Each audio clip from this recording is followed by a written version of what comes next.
عمران خان کی کامیابی اور منفرد شخصیت کے پیچھے ان کی کچھ نمایاں عادات اور خصوصیات ہیں جو انہیں مضبوط، ممتاز اور قابل تقلید بناتی ہیں۔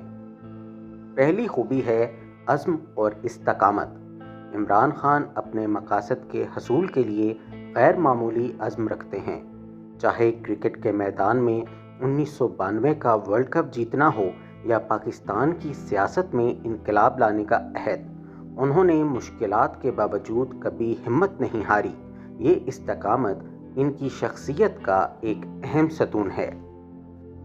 دوسری خوبی ہے سماجی خدمت کا جذبہ۔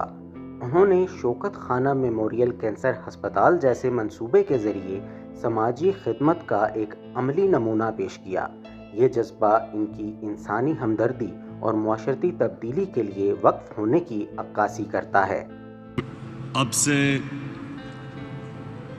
تقریباً 27 سال پہلے جب ہمارا ہاسپٹل کھلا تھا، تب سے ہم زکوٰۃ کے لیے ہر رمضان میں فنڈ ریزنگ کرتے ہیں۔ تیسری خوبی ہے نظم و ضبط۔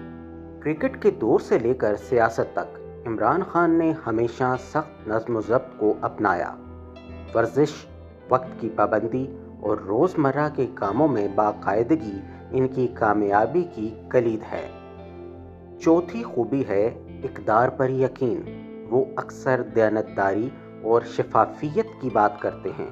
ان کا یہ رویہ سیاسی اور ذاتی زندگی میں انہیں قابل اعتماد رہنما بناتا ہے۔ پانچویں خوبی ہے ابلاغ کی مہارت۔ عوامی تقاریر اور سوشل میڈیا کے ذریعے وہ عوام سے براہ راست جڑتے ہیں۔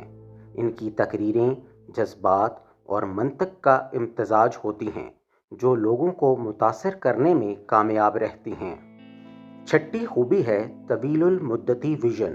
وہ نیا پاکستان کے ویژن کے تحت تعلیم، صحت اور معیشت میں بنیادی تبدیلیوں پر زور دیتے ہیں۔ یہ فکری گہرائی، مستقبل بینی انہیں روایتی سیاستدانوں سے الگ کرتی ہے۔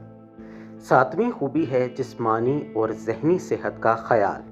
وہ باقاعدگی سے ورزش کرتے ہیں اور صحت مند طرز زندگی اپناتے ہیں جو انہیں جسمانی طور پر چست اور ذہنی طور پر متحرک رکھتا ہے۔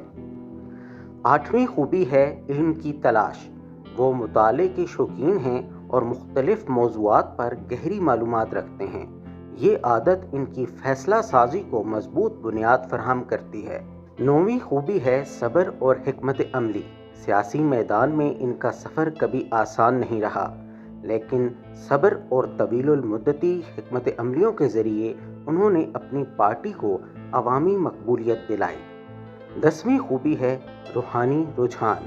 وہ روحانی تعلیمات اور صوفی ازم سے متاثر ہیں جو ان کے اندر سادگی اور عاجزی کو فروغ دیتا ہے۔ اے اللہ، تیرے سوال کسی کے سامنے نہیں جھکتے۔